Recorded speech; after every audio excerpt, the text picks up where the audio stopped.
Hello there. Happy Tuesday, August the 15th, 2023. Hope you are doing well out there wherever you are in the world on this beautiful blue globe that we call planet Earth that is cooking hot, very hot this summer. Hope that you're doing well. And we are very excited about the Criterion Collection announcing their November 2023 titles. Wasn't sure if it was going to happen today. Didn't know if it would slide to tomorrow, but I'm very excited whenever Criterion announces their titles on the 15th of each month. They usually do it on the 15th of each month, but sometimes it goes to the 16th or the 17th, depending on if that 15th falls on a weekend or a holiday, or there's just a delay of some kind. But we have November titles. It's an exciting slate. I'm really looking forward to sharing thoughts on these titles and hearing what you think about these titles, as well as what titles you've been enjoying so far this year. I'm super excited about the panel we have tonight. We've got some superstars on this platform that we call YouTube that I've been friends with on this platform for some time. So really happy that they're able to join tonight. And I'm not going to waste any time. I'm going to go ahead and bring them in right now, one by one, starting with this man from the center of the country, the barbecue capital of America, Kansas City, Missouri. He is on the mend and happy that he's able to join tonight. KB, how are you? How are you feeling, my friend? I'm getting there. Oh my goodness. But only for you, James. Only for you. Oh my goodness. And if you need to drop, I know Scorsese, Marty. For you and Uncle Marty. That's I think everybody, I'm going to ask Ken and Stephanie. I think we're all Martin Scorsese fans on this panel here, but yeah, man, if you need whatever you need to do, if you need to drop whatever at any time, just I got my fluids. I'm going to keep the talking to a minimum until we get to Scorsese talk, and then muster up everything I got. Okay. All right. Well, glad that you're able to join, and definitely want you to feel better here soon. Thank you. Gonna bring in the next gentleman here, holding down the bluegrass state, Mr. Kenny Levels from Mid-Level Media. How are you doing, man? What's up, y'all? I'm doing great, man. Thank you for inviting me on, and I'm just happy to be here. Happy that I've actually seen one of these titles that was announced. Yes. I was relieved about that. Oh, yes. Yeah, there's a lot of months where I look at the slate and I'm like, okay, I'm kind of excited, but I haven't seen any of these movies, So yeah, a couple of them I'm excited to, watch for the first time. One of them I already have on 4K. I've had it for about a year now. Yeah. But haven't watched it. But yeah. Yes, I'm glad to be here. Oh yeah. KB, take it easy. If you need to go lay down, maybe stream from the bed. I'm trying. Get you some tea. I got a nice thing of spearmint tea here. Yeah, I'm actually battling a little cold myself. I'm like, there's some stuff going around for sure. Mm-hmm. It's rough out there. And then we have Miss Stephanie. How are you doing, Stephanie of Movie Chatter? I'm doing well, James. I'm doing well, and I'm happy to see KB upright and joining us. So hang in there, my friend. KB's problem, he's always out partying, Well, I stay quarantined in this room right here with my movies all the time. I actually am. I've been fighting off a cold for the last week because we went to the theater as well, and I don't know. I don't think my body's meant to leave the house anymore, so I'm just gonna stay in and watch movies. Oh my goodness! Yeah. Good idea. But super excited about the announcements, and thank you, James, so much for the invite to join this great panel. And I'm excited to talk about movies. Okay, well, definitely appreciate everybody joining, and I've got the links to all these amazing creators in the description of this stream. So definitely check out their channels. They got some awesome content out there in the world of physical media and entertainment, and what we love. I keep reading reports about how physical media sales are going down year after year, and that this is supposed to be a dying thing. But when I see announcements like this, it keeps me reinvigorated, and to know that, it's not dead yet. There's still life in this medium of physical media. So I'm excited about that. For sure. But yeah, so we're going to talk about, take a few minutes. Of course, we're going to get into the November titles.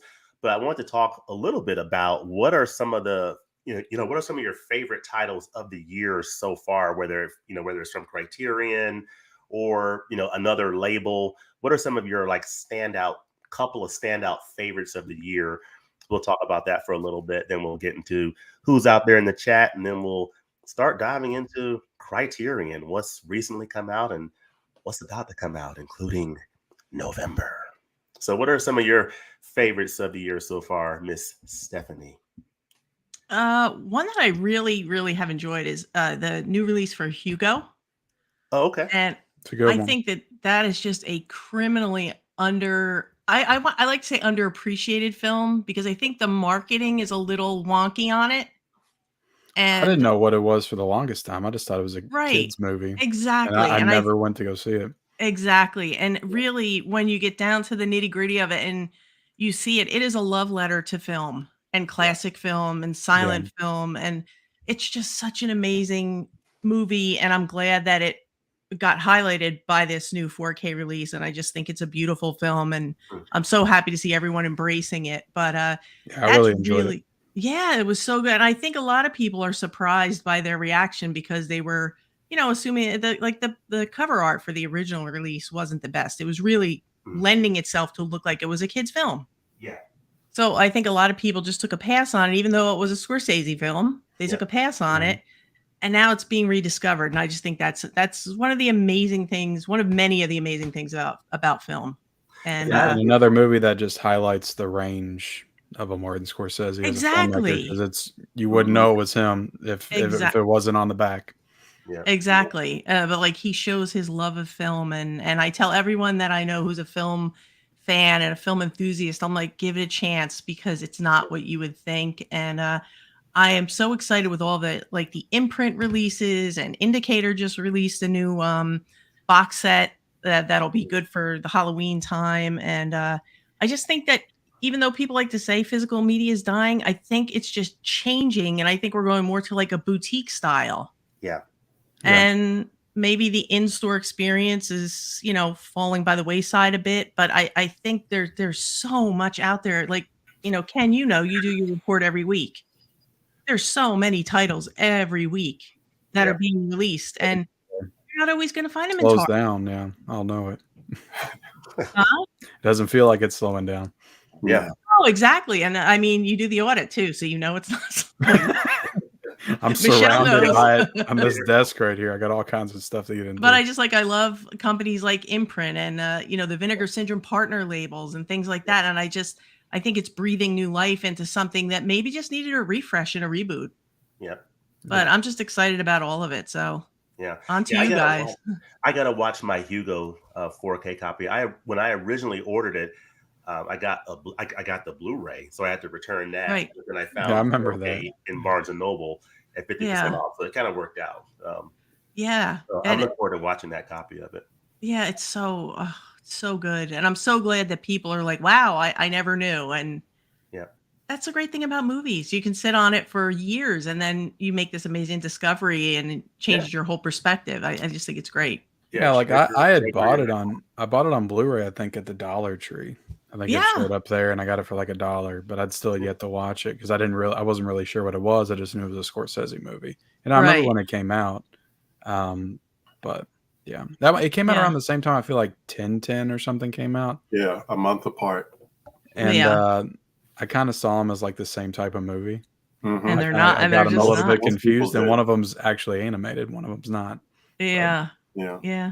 So what are a couple of your favorites of the year so far? Just whether it's Criterion or other labels, Ken? What are some of your Well, I mean, I'll bring up a Criterion first because I just think that pound for pound, it's the best looking 4K of the year, and that's Thelma and Louise. Oh, I'm with you, man. Yep. It blew me away when I watched this thing. I was like, damn, I didn't even know they could make it look this good. It's so beautiful. I mean, the way that Ridley Scott, the way they shot this movie, and it's all outside, so it's like just all that's highlighted. Yeah, it's like a travel log picture book. The scenes are so beautifully staged. I mean, and it's got great features. Ridley Scott did a feature on here, and so good. You know, the packaging's got the nice digi packaging, which I love. And I didn't know it was going to have that till like a week before it came out, because Criterion's kind of bad about like letting you know that ahead of time.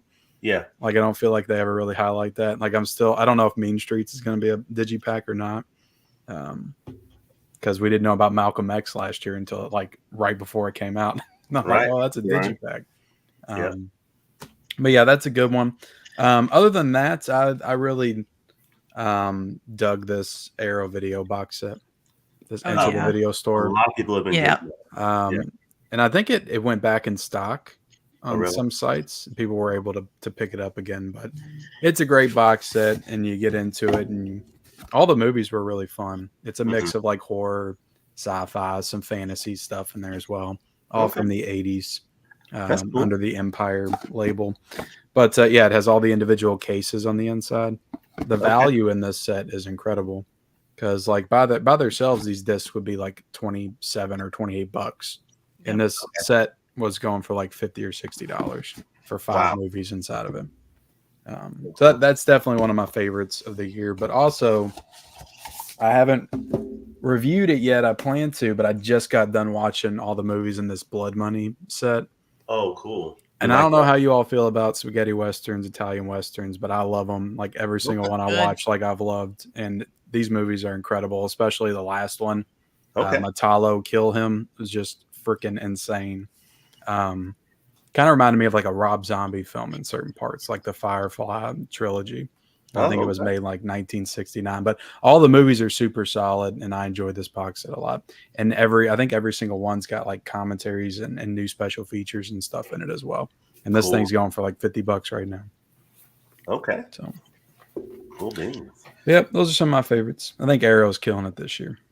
Absolutely. Arrow, Kino. I mean, how about yourself, KB? What are a couple of your favorites so far this year? Well, I'm just going to mirror everything that Ken and Stephanie said, but I'm glad that, Steph, you're champion Hugo now, because when the Blu-ray came out, that's all I was doing was trying to tell anyone that I knew who was a film lover, no, it's not what you think. You just need to watch it.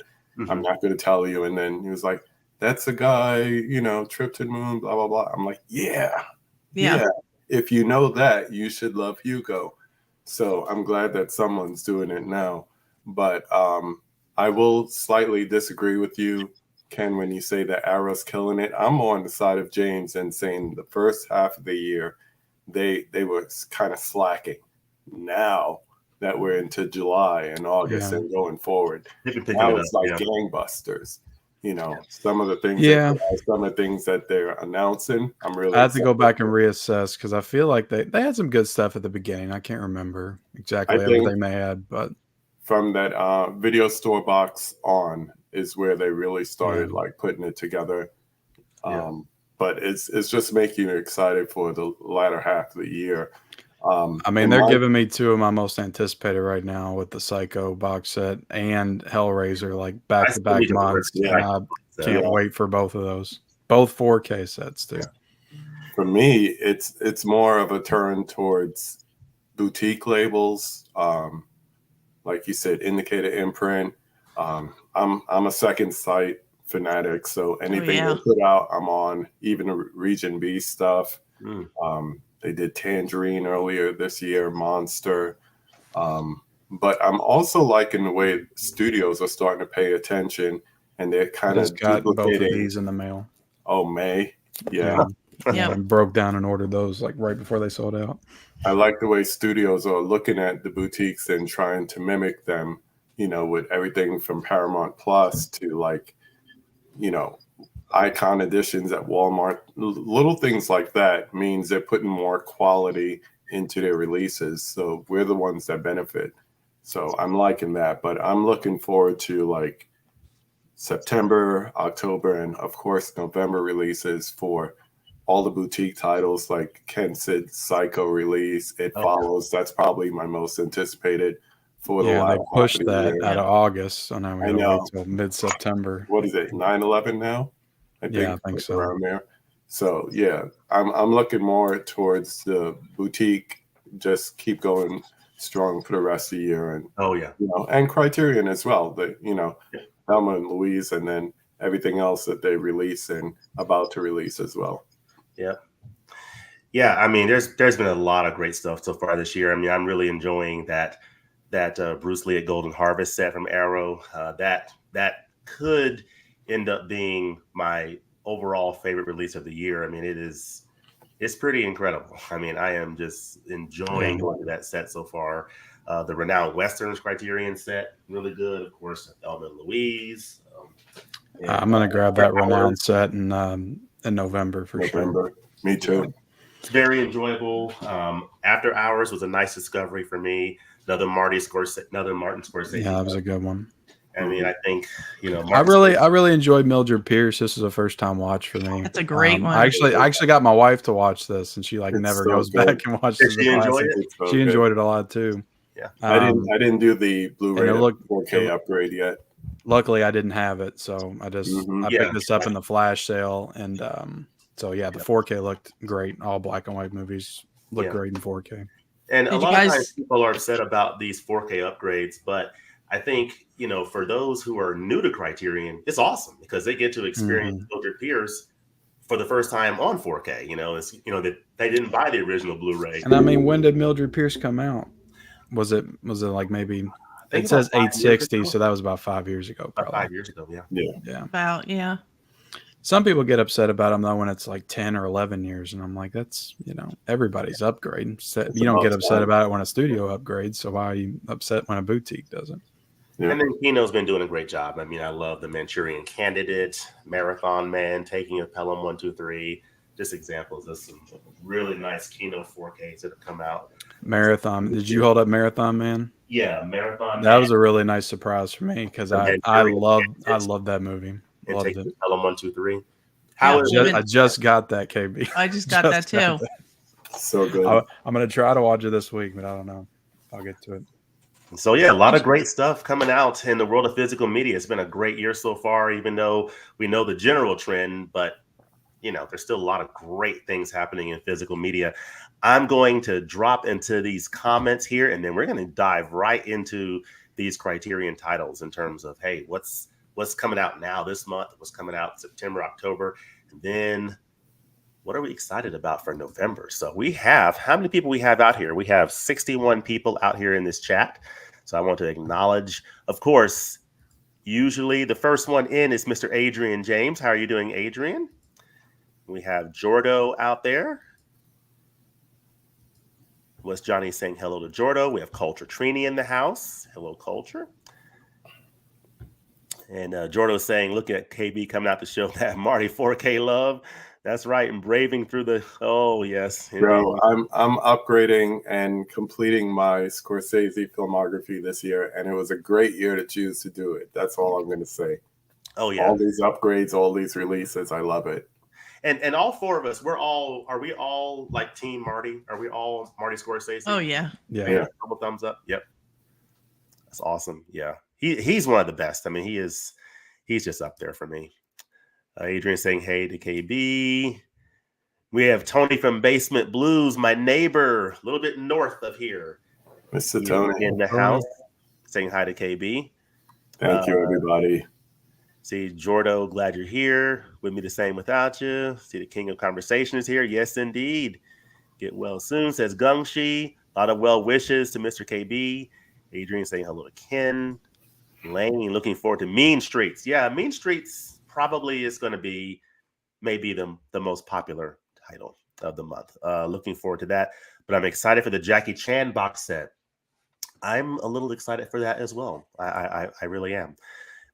Here's Kenny Levels, says Johnny. Streams packed like a tin of sardines. Okay. Say hey, Dream saying hey to Stephanie. Happy to have you and love yours and Dave's Saturday live streams. Yes. Thank you. Good shout out, Jordo. Dave at Cinema Dave Media and Stephanie do a Saturday live stream at 2 p.m. Eastern every Saturday, and it is awesome. It is must-see stream. It's usually my lunch break at work, so I'll try to pop in there. Yeah, so definitely check that out every Saturday. Chris says, greetings to movie lovers from Edmonton, Canada. Yes, up there in Edmonton. Love Chris is a great commenter on a lot of our channels. Movie lovers. Caveman Movies says, hey, everyone, glad to see KB among the living. Yes, indeed. Indeed. We have Mika, Double Feature Podcast. Hello, how are you doing, Mika? Hope you're doing well. Saying hey to one another. People are just saying hello, sharing the love. Hey there. People just sharing the love. People are just happy to be in this stream. We have 58 people, and I'm just sort of streaming through here. And then we're going to jump into these titles. We're not going to waste any time. We're going to get to this thing here. So I'm going to stop it there. And then we're going to go right into these titles. And we're going to jump into sharing my screen. And we're going to go to the Criterion collection. One thing I was going to ask y'all real quick before you get into them is, do you think that there's another surprise one waiting for the month of November? Because do you remember last year when they did the announcements and then a couple weeks later Wall-E was announced? I think there's a pretty decent chance of that. You think that'll happen again? I think there's a decent chance of that. You know, I did notice with the spine numberings that we're backing right up to spine 1199. And so spine 1200, are we going to get it in December, or is there something out there still to be announced? Maybe another Disney title, you know, that'll get that spine 1200. So I'm sure there'll be some speculation around that. Cars 2, baby. Cars 2. It's my favorite franchise. I put in my request for The Thin Man to come back in 4K. Cool. Oh, there you go. So so there'll be a lot of speculation around what is spine 1200? What's going to be 1200, you know, and when will it drop? So this is what we look for. November titles announced. That's what we always like to see. And so what I'm going to do, though, instead of going directly there, we're going to get to the November titles. But let's talk about, for just a second, some of these new releases. The girls from Petite Maman, which is one of the best releases of the year, by the way. I think it was one of my honorable mentions. I wanted to get good film. This is from the director of Portrait of a Lady on Fire, Celine Sciamma. Yeah, I really like that movie. So this is Petite Maman. I watched that on Hulu, I think. Wasn't it like a Hulu original when it came out? Or something? It might have been in the theaters too, but I just remember like it was like exclusive to Hulu before it came to physical, I think. Yep. But yeah, that's Petite Maman right there. And, you know, Thelma and Louise, you know, we've all talked about that one. I mean, that's that release. I knew when it was announced that it was going to be one of the top releases of the year at the time it came out, and it definitely delivered. You got Rules of the Game, which I already have this Blu-ray, this genre noir film. This is another example of, if you are new to the collection and you have not gotten that old Blu-ray, it's a great opportunity to get this classic on 4K. I have so far passed on upgrading it because I've sort of read some reviews that indicate that you're not getting much of a jump in picture versus the Blu-ray. So, and it's a film that 30s movie, right? 1930s. It's a film that I like, but I'm not like so in love with it that I have to upgrade. So I'm okay with keeping the Blu-ray. This is a film I've been debating whether I was thinking about, should I pull the trigger and get this during the July sale. I never got the Blu-ray of this. I'm not the biggest Gilliam fan. I do like The Fisher King. I like 12 Monkeys. But I'm wondering if this one is kind of not for me or not. I'm still debating. Do y'all have Time Bandits 4K? Yeah, that's the one I got because I'm iffy on Gilliam too. And I was going to get both that and The Fisher King, but I was like, should I really get two movies from the director that I'm kind of iffy on? So I got Time Bandits because I just felt like maybe it'd be more up my alley. I don't know. I grabbed it. I haven't watched it yet, though. Yeah, because I'm on the fence. I still have the DVD, and I was going to upgrade it, and then I found out someone else was putting it out, and then I was like, pump the brakes. Did you get the Arrow one? I'm contemplating getting the Arrow one. Does that have more features? I think it does, so. Doesn't it? Yeah. It's going to be different. Criterion gets their exclusives, but Arrow is good for it as well. Yeah, that's a good tip that if you already have the Criterion Blu-ray of Time Bandits, get the Arrow. If you want to upgrade, get the Arrow 4K, because you're going to get the different special features. You're not going to get any new special features with the, Criterion 4K, and that's what I did with Videodrome. Is I have the Criterion Blu-ray, but I got that Arrow. I wish I would have got that. I missed out on it. I wish I would have got it. And that 4K. This Lighthouse 4K from Arrow is another great release from this year because there's a whole new documentary on this. That's not on the A24 4K that they did. Nice. Okay. Yeah, I still need to see that film. It's good. I loved it a lot more the second time I watched it. And then we had The Servant. This was a nice discovery for me this year. Yes, me too. The Joseph Losey film, really good film. My goodness, I really enjoyed that one. That was wild, wasn't it? It was. Like the twists and turns and all kinds of that. I thought that same thing. I discovered it this year too. Yeah. So that's a good one. I did not pick up Medicine for Melancholy, the Barry Jenkins film. I did not pick it up in this sale. I might pick it up in November, but I've heard. Is that a full length feature film? It's Barry Jenkins' first feature, so it's his first. I picked it up, but I haven't watched it yet. Yep. So I may pick that up in the future. This Pasolini set, this might be if Criterion.com does their 24-hour flash sale in October, this might be the title that I pick up. I've been hearing some pretty good things about it, and I've never seen any Pasolini film, so this might be a good entry point for me. But a lot of people were excited for that one. Yeah, when it was announced. The packaging's a little rough on that one. It's a beautiful like hard slip box, but they put the discs in the pages. So like Nathan Jones was unboxing. We were on a video chat and he was unboxing and he's like, they're coming out scratched already. Like he hadn't even, luckily any problems, Criterion's all over it. Like their customer service is second to none. Mm-hmm. But I always worry about those when they do these beautiful sets and they put them in the pages because Universal does that. They do scratch, even though people say, oh, they don't scratch. They do scratch, unfortunately. So that was a little, I would have rather seen like the clip-in style.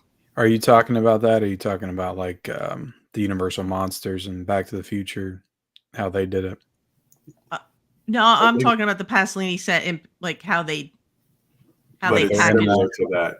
Is it similar? They put it. It's like actually from the top. They put it in the top, and they're very hard to get out. And so then what happens is like they're rubbing on the cardboard because it's a very heavy duty set. Yeah. It's one of the heavier paper stocks that I've seen.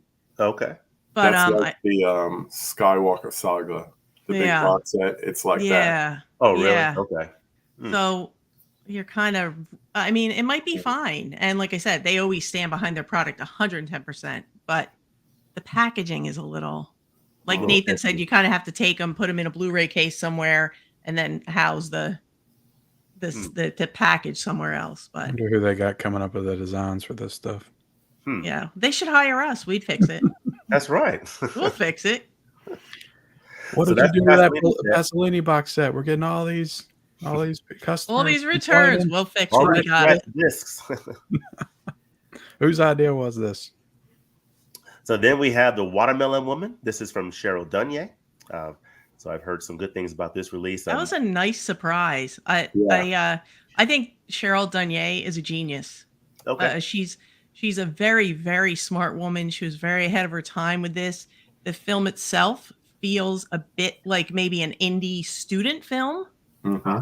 But it's a time capsule of like the 90s and friendships and whatnot, working in the video store. But it has a huge, huge message.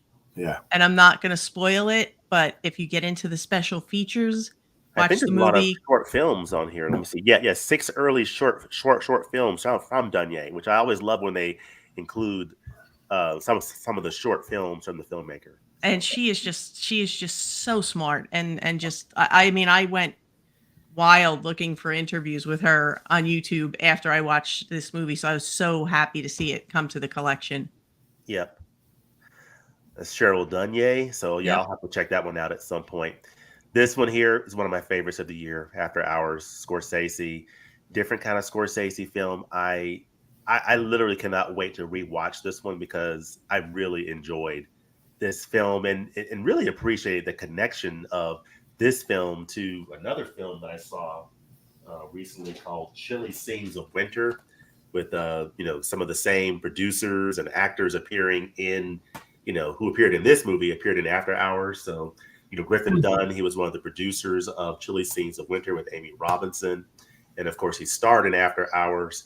And John Hurd, who played in this film, played the bartender in After Hours. So you have those connections there. And that sit-down discussion with Marty Scorsese and Fran Lebowitz I think it's almost worth the price of the release just alone. It's just a great discussion. Yeah, it was a good interview. Scorsese, really. And you got a Home Alone connection there as well. Both the parents are in the movie. Yeah.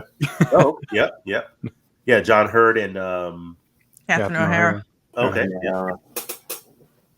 So yeah, I really enjoyed After Hours, and then this Western set. Man,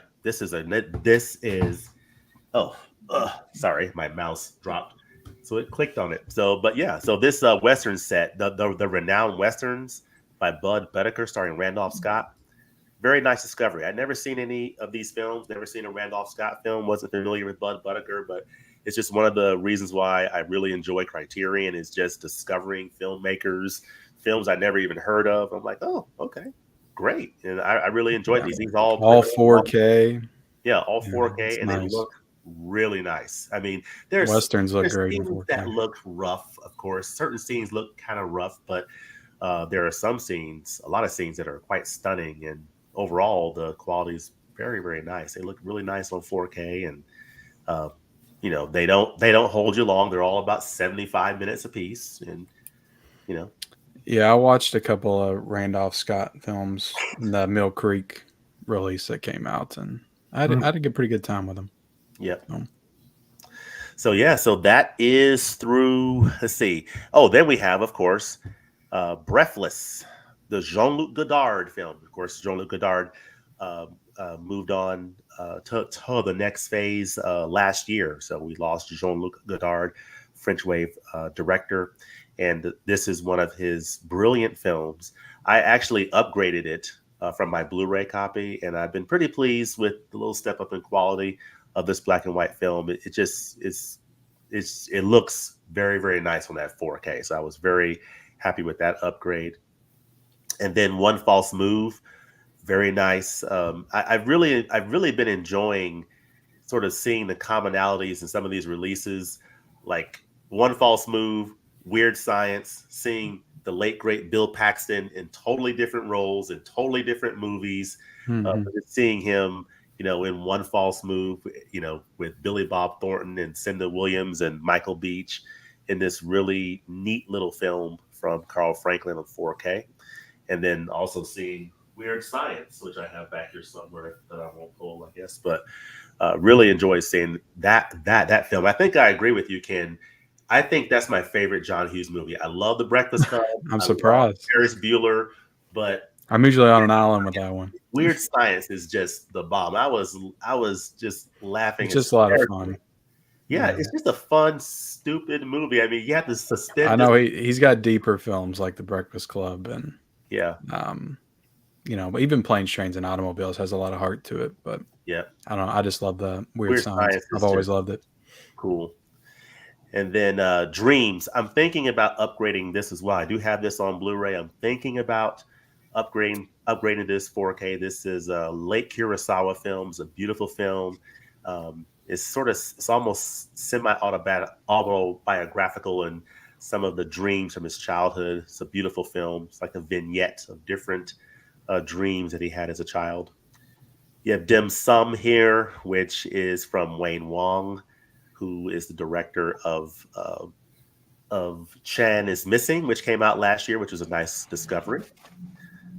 So those are some of the titles that have come out so far this year, and then we'll go to what is coming soon. Start diving into those here. This Bo Widerberg's new Swedish cinema. It's one that I'm not sure if I'll dive into that anytime soon. Anyone know anything about these films here? Nope. KB and Stephanie don't know. I sure as heck don't. Yeah, so that's sort of a blind spot for me, which, I will probably dive into it at some point, but it's not calling me at the moment. Dry Long So is one that I may pick up in November. The Princess Bride is getting an upgrade to 4K. Yeah, that's cool. I already have that Blu-ray edition, so Is it a tough sell for you when you already have that packaging to upgrade? Even though the movie would probably look fantastic in 4K, but for some reason I'm just like, yeah. I'm thinking that, Plus, I just watched it like last year. Yeah, I think for me, I'll look at this real quickly. It says, I think for me, the key is this 4K digital restoration. It doesn't say new 4K digital restoration. Right. So I think that the Blu-ray that I already have is based off of that 4K restoration that they are using for this 4K disc. So I'm thinking that the difference probably is not going to be big enough to make me feel like it's worth it, Yeah. Part of me wants to get it because when I got the original one, there was glue. There was like a piece of paper that was stuck by glue on the back of it. When I peeled it off, there's now a glue stain on the back. So I want to see if I can replace that. Oh my goodness. That's the only reason why I would want to. A lot of people had issues with the packaging. You know what I'm talking about? A lot of people had that issue. Or like every the time I lettering hold it, coming I'm off. like, oh, this is nice. And I turn around, I'm like, damn it. Don't look you mean at the it. little paper on the back when you pull Yeah, it with off? all the special features Yeah. and information and stuff. And when I peeled it off, it just has this big glue stain at the top. Ah, okay. Yeah, there were people like the actual like the words across the back were actually coming off with the glue too. Oh, as you wish comes off. Oh, yeah. Some people had the stain like Ken is talking about, and other people actually lost whatever graphics they had on the back. So I forget what's on the back, but all right, there were some problem. Yeah, there were some issues. So it's it'll probably be the same with this one too. Did they fix it? I wonder if they fixed it. Yeah, I don't know if they fixed it, but I know it went out of print, didn't it? Didn't that one go out of print, or was it still in stock? No, it went out of print, and I think it's just it was one of the first ones I ever got that they did with that material. Yeah, to make the storybook texture to it. Right. Yeah, it was a cool idea, but it was poorly executed. Maybe not the most practical. Idea for packaging.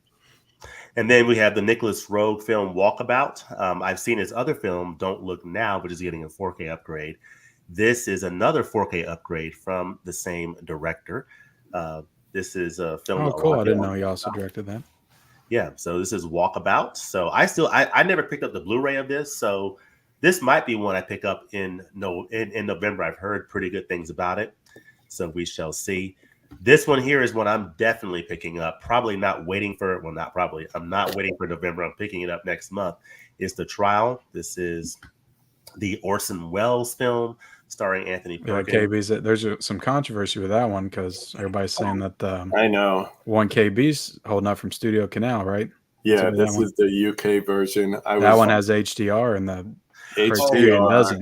Dolby Vision. Better features. Vision. Yeah, and I'm becoming like a Dolby Vision snob with this TV. Ken, I'm sure you understand, fellow LG TV. Oh yeah, man, I don't even know how I watched this crap before. It's like those Sony 4Ks when they keep re-releasing them. I'm like, but do I want to buy it again? It's Dolby Vision. Okay, I could justify it. It does make a difference between HDR, HDR10, even HDR10 Plus. I could tell a little difference with Air Force One for sure. Yeah, more dynamic range and everything with that. Oh yeah, colors pop. You see it. Into the Spider-Verse is probably the one I saw it the most, and it just like it looked. I mean, just amazing. I need to rewatch that on my TV then. Oh, please do. I got so much I need to rewatch because I watched it on my old TV, but it's like I don't have time. I'm too busy watching newer stuff that's coming out to go back and rewatch stuff. I'd like to go back and rewatch like Blade Runner 2049 or something. Oh, that's a good one. I need to rewatch that one. That is so good. Yeah. Denis Villeneuve. Mm-hmm. But yeah, The Trial. So there's some controversy around that. So I'll have to decide if I want to get this Criterion or perhaps the studio canal that has the Dolby Vision. This is one I wish, I don't know why they didn't, but I wish they had a release. I wish that La Bamba had a 4K option. Yeah, this one's top of my list for the whole month. I'm not even going to wait for the sale. I'll grab it. And you see, it says new 4K digital restoration. Okay, that's great. Why didn't they just put it on a 4K disc? Right. But yeah, I'm looking forward to this one. This is a film I've never seen. It's a biographical film. This star died at a very young age. Ricky Valens. So good. Yeah, I used to watch it all the time on TV when I was a kid. I love the movie. But the ending though, like freaked me out when I was younger. Okay. I'll just say that. Okay.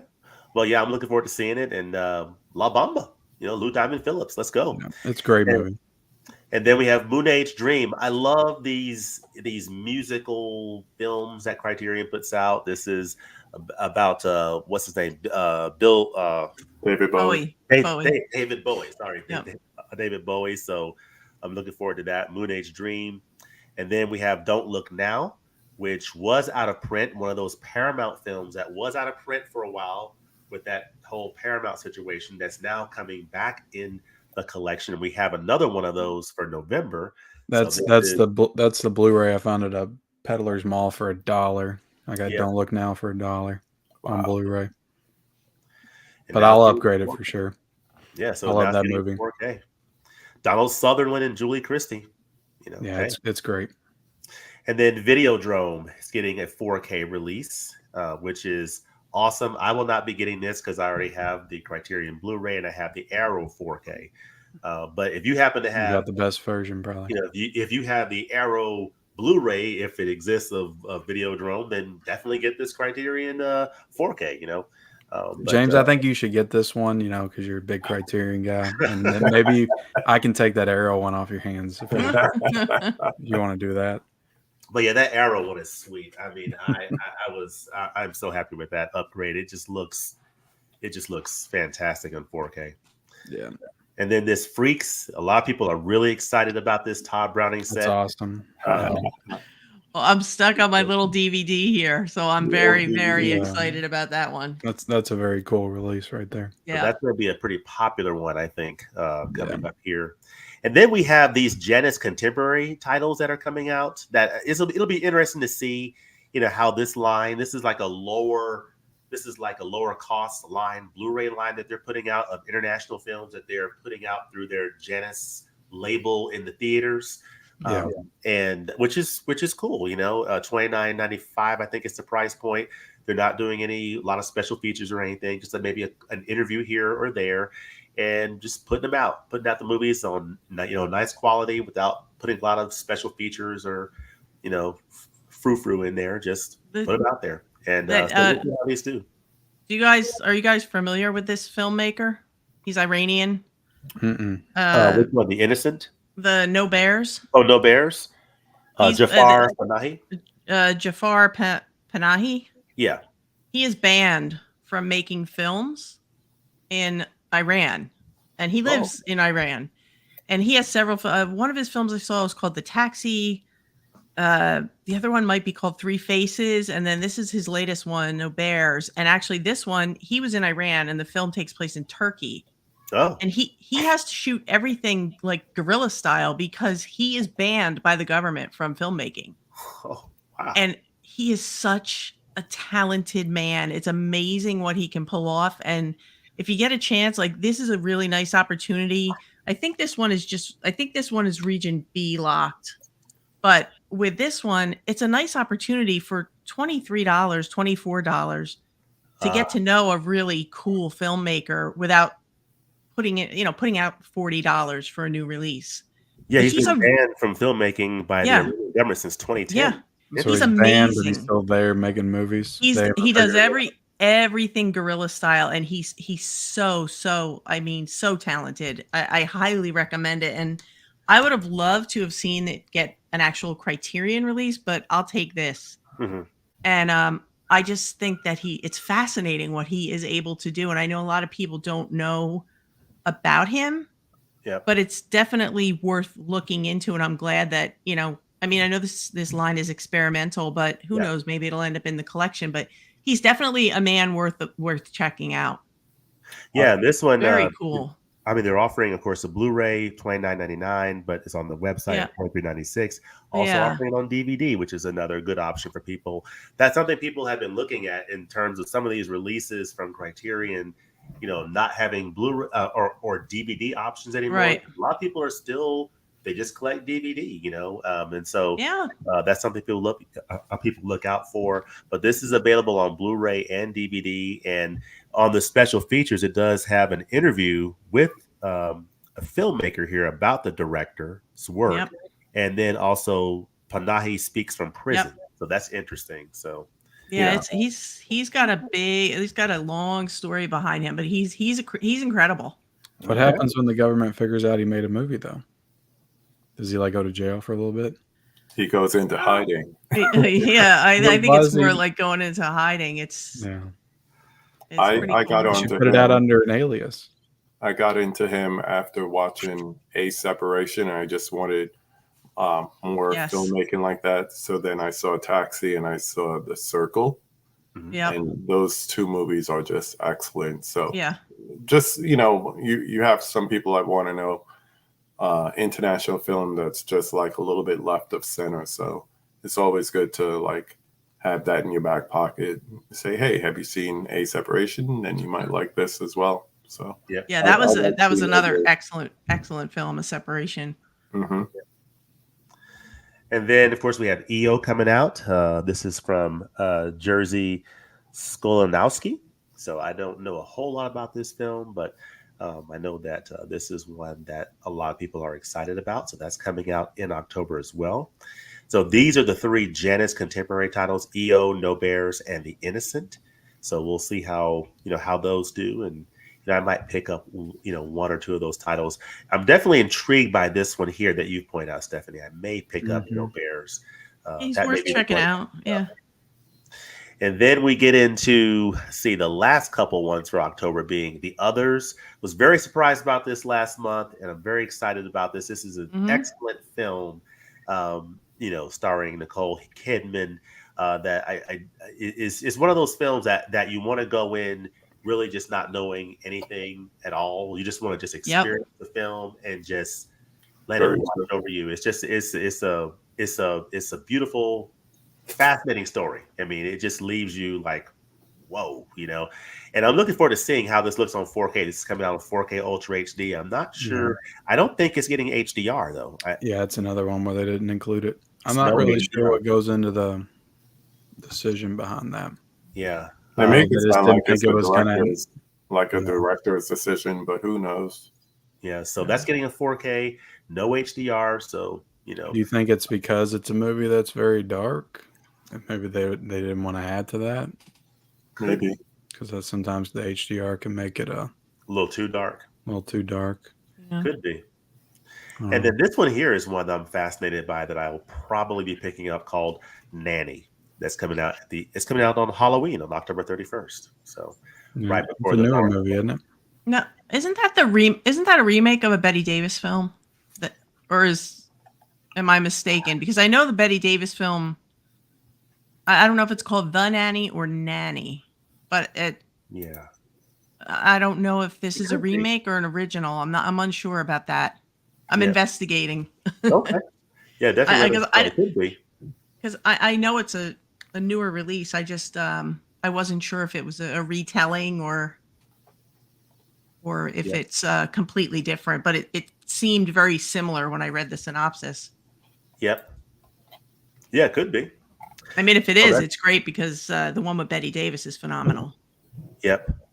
And it features, this is a new filmmaker coming in the collection. This is Nikyatu Jusu. So, Cool. I love discovering new filmmakers. So this is one I'll probably be picking up. Yep. So that is everything through October. So that brings us to this November slate that we want to talk about here. And so what do we have here for November? We got 5 titles for November, 5 titles of 11 films in total. We have 3 new 4K titles, including 2 that are upgrades of Criterion Blu-rays that are in the collection.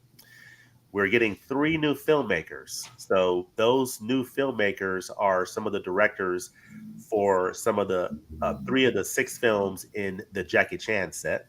So those are new filmmakers in the Criterion Collection. And we have 3 countries represented: France, United States, Hong Kong. And my favorite decade of cinema, the 1970s, is well represented here. 6 of the 11 films are from the greatest decade in human history, the 1970s. So it's a good decade. Yes. Yep. So that is really excited about that. So what we're going to do is we're going to take a look at the first one, jump back into the chat, and then come back and go into the rest of these November titles. So the first title coming out is coming out on the first Blu-ray Tuesday. There's 4 Blues Day Tuesdays in November. And so these titles are coming out in the first 3 of those Blues Day Tuesdays. So the first one's coming out on Tuesday, November the 7th, and it is Jackie Chan, Emergence of a Superstar. So this is a new spine number in the collection, spine number 1197. And this is a Blu-ray collector set. And you'll want to note that that the only option is Blu-ray. Of course, it's not 4K, no DVD option. So this is a Blu-ray collector set only. There are 6 films in this set. 3 of the films are from the 1970s: Half a Loaf of Kung Fu from 78, Spiritual Kung Fu from 78, and The Fearless Ninja from 1979. And then you've got 3 films in the 1980s: Fearless Hyena, 1983, The Young Master, 1980, and My Lucky Stars, 1985. Jackie Chan directed a couple of these, as well as 3 additional filmmakers directed these other films, like Chan Chi-hwa, Chan Chun, and Sammo Hung. Those are the directors of these films. Excuse me. But yeah, these are some early films starring Jackie Chan. And of course, Jackie Chan was thought to be in the 1970s, after the untimely death of Bruce Lee. There was a thought that Jackie Chan might be kind of the next sort of Bruce Lee. But he sort of charted his own course and, has a different style, a different personality all his own. And I really appreciate him for that. I love Bruce Lee and I love Jackie Chan. I love the fact that they are different and that one is not a copycat of the other. They're totally different. They're their own men. And I can appreciate them both. And I actually have this wonderful set of Police Story and Police Story 2, which I highly recommend. And in this set here of films directed by Jackie Chan, the films are really entertaining, but you learn a lot about Jackie Chan, and he is, one of those stars, sort of like Tom Cruise. He does his own stunts. I mean, he does a lot of his own stunts, and you see a lot of that in those special features. So I'm excited about this set too, because these are some of his earlier films. So I've not. He's getting a lot of love this year because he did these 2 box sets right here, or this year's Shout Select. Okay. Which these are both $50 right now in the Shout sale. If anybody wants to get them, you got until midnight to do it. Oh, cool. But Arrow Video's giving Jackie some love this year too. They got this Heart of the Dragon. Okay. Oh, that's right. Yeah. Yeah. So it's the year of Jackie Chan for sure. Has that come out yet, or is that which one? The Heart of the Dragon? Is it? Yeah, that one came out in April, I think. Okay. So yeah, Jackie Chan getting a lot of love, and this looks like a really nice set. I mean, it's six films in this set, and I mean, I have not seen any of them, but I'm definitely interested in checking them out. And I'll probably be picking up this set in November. It's coming out on November the 7th, only on Blu-ray. MSRP of $124.95. So during the Barnes Noble sale at 50% off, it'll be around $62.50. 62. Yeah. So that's a pretty good time to go ahead and pick up this set if you are interested in it. And it's coming in at spine number 1197. And let's take a quick look down here. You're getting 4 Blu-rays, 2K digital restorations of a number of these films. Pretty decent listing of special features, archival interviews. So, okay. Audio commentaries for a number of the films. I love, having commentaries on, on a disc. So that's great. So decent listing of special features, it would appear. Anybody excited about this particular set? I might grab it. Maybe I'll just grab that and the Renown Western set and be done with it in November. Yeah. And Mean Streets, of course. Oh, yeah. Yeah, I grew up watching the Hyena movies. So for those two alone, it would be nice to see them like digitally remastered and available with like decent, soundtracks, the original soundtracks, and decent subtitles, as the case may be. So I'm not an overdub fan. So, yeah, I'd read subtitles all day before I listen to some overdub nonsense. So yeah, they have classic English dub tracks for some of these, plus an English dub alternate track. Yeah, I'm with you. I can't do the dub. So they give you the option, but I definitely I will probably skip that and just listen to it in the language. That second to last one is probably the most important one to me, which is new English subtitle translations. Because if you ever bought a Double Dynasty or Dynasty Dragon title, you know how bad subtitles can be. So it's nice to know that a company that takes their time and kind of focuses on international movies does a good job with doing subtitles and all that. It's in good hands. So I'm really looking forward to it for that reason. And then the alternate stereo and 5.1 surround soundtracks, Cantonese soundtracks. So a couple of audio options there. So this looks like a pretty attractive set. So yeah, it's coming out November the 7th. So let me stop sharing here and go back into this beautiful chat, and we'll see who all is out here. Let's see, where did I leave off here? Hard copy. Mr. Vin just popped in. I assume you guys are talking about Hugo, just watched recently and really enjoyed it. Yeah, glad that Mean Streets is getting a proper 4K. A lot of people are happy about Mean Streets, I would gather. Let's see what we got here. People saying hey to one another. Let's go here. Love 3D. Okay. People saying hello to each other. Anthony loves Hugo. Adrian says, I bought my first Criterion a few weeks ago, and it's The Blob. Okay. I didn't get that one. That's great. I haven't bought The Blob yet. I need to watch The Blob at some point. Do y'all have The Blob? October's coming up. Yeah. I've only seen the 80s remake. I've loved that one since I was a kid, but I've never watched the original. Okay. The original one is a classic. Yeah, I need to. See, Mean Streets. Ethan thinks that Mean Streets is the best announcement in a long time. One of Scorsese's 4 greatest films. Interesting. Yeah. That's, that's high praise. That would make a great stream for somebody to do. Like, rank Scorsese's films. That would make a great stream. I don't know if anyone's done that. Don't invite me. It's impossible. That's a tough one. Oh, I don't want it. Don't want it? Okay. Let Ken do it. Raging Bull. And Ken will do it. We'll watch. Ken will do it. Yep. Yeah, sure. I'll do it. Sure, I love ranking stuff, but it's very stressful sometimes. It is very stressful, isn't it? People want to have you pick your top 25 movies of the 90s and 80s. Who does that kind of stuff? You get done with it. And you're like, the 50 or 60 ones you missed. Off. Ken, you are making Jordan want to get that Blood Money set. Dude, I don't know. That's one of my favorite releases of this year. It's in my cart, and thank you. It's $50. You got to get it now during the Criterion Barnes & Noble sale. So it's Omar saying it's safe to say that unless it's a 3-disc set, Criterion is going to be they price match it on Amazon. Plastic cases. Gotcha. Okay. Let's see, Basement Blues, clapping. Hello. Okay.